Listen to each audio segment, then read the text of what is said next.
నమస్కారం ఈటీవీ 360కి స్వాగతం ముందుగా ప్రధాన అంశాలు హత్యాయత్నం కేసులోనూ పిన్నెల్లిని అరెస్టు చేయని ఖాకీలు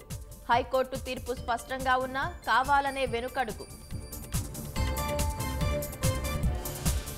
కన్ఫర్డ్ ఐఏఎస్ల జాబితాలో ప్రభుత్వ పెద్దలకు కావాల్సిన అధికారులు ఒకే సామాజిక వర్గానికి కట్టబెట్టేలా ప్రయత్నాలు చిన్నపాటి వర్షానికే రాష్ట్రంలో మునిగిపోతున్న నగరాలు వర్షాకాలం వస్తున్న కానరాని కాలువల పూడిక తీత విశాఖకు 24 మంది కాంబోడియా అక్రమ రవాణా బాధితులు చిత్రహింసలు పెట్టారని ఆవేదన 5,000 మంది ఉండొచ్చన్న సిపి సాగునీటి ప్రాజెక్టుల పూర్తికి 94,000 కోట్లు కావాలని అంచనా ఆలస్యమైతే మరింత నష్టం కొత్త సర్కారుపై పెనుభారం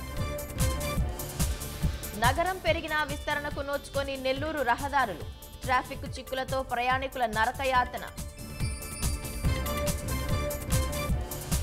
దేశవ్యాప్తంగా 58 స్థానాల్లో కొనసాగుతున్న 6వ విడత పోలింగ్ 6 రాష్ట్రాలు 2 యూటీల్లో ఓటేస్తున్న ప్రజలు